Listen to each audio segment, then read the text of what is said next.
Without a doubt, the first Spider-Man game for PlayStation 4 that Insomniac put out a few years ago was beloved by so many people. Then they came out with the Miles Morales one for PlayStation 5 that almost felt like a DLC, but was technically a different game. But still, tons of people were excited for Spider-Man 2.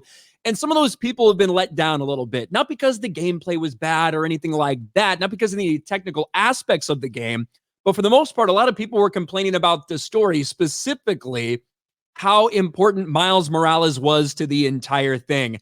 And now it looks like after a few weeks and listening to some of the feedback, hearing people talk about it, Insomniac has just decided to go up and tell everybody exactly what it seemed like to the fans. Spider-Man 2 writer Brittany Morris confirms that Miles Morales will be the main Spider-Man in the Insomniac universe. It always felt very natural, and I think we all collectively thought it would happen. Well, I guess all the people who wanted it to happen really wanted it to happen, but I don't know if the vast majority of people out there, the vast majority of Spider-Man fans, not so sure they wanted it to happen. Insomniac Games confirms who its main Spider-Man is. Now, let's get into this thing. As it is the case with most Marvel properties now, the ending of Spider-Man 2 sets up many things for the future and leaves us with just as many questions as it does answers. One of the main things answered in the final hours is which Spider-Man is mainly going to be taking charge of protecting New York City, something Insomniac Games is now giving more detail in. Now, if you did see the ending, it's like Peter's like, I need you to be the Spider-Man here because he's going to go off and do other shit for a while. I guess that would be one thing if he had to take care of things for a couple months. But now it looks like that next game is going to be all about Miles Morales. Who could have fucking guessed that? After struggling with his identity because of the symbiote's influence for most of the game, Spider-Man 2 ends with Peter Parker taking a step back from the mask and focusing on building up the Emily May Foundation.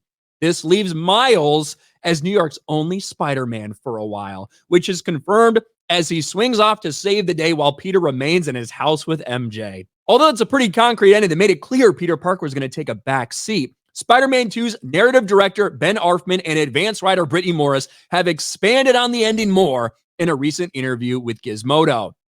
When asked if the team always knew it wanted to have Miles become the main Spider-Man, Morris confirmed that's how he's being viewed, saying, it always felt very natural, and I think we all collectively thought it would happen.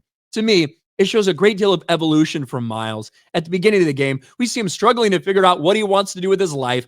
By the end, we had Miles carrying the burden of saving the city and also carrying Pete when Pete wasn't strong enough to carry himself at various points.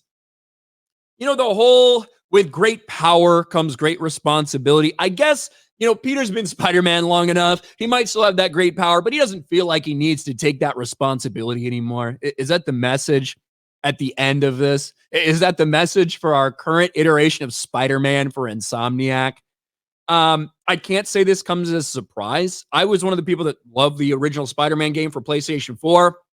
I have not played Spider-Man 2. I just quite frankly haven't had any interest. And that was even before some of the more interesting kind of woke narrative talking points came out. The mission as a deaf girl, all that stuff. But I think it pretty much just confirms for me that I have no interest in this universe going forward. And it looks like whatever the next game is, it's going to be heavily centered on Miles Morales.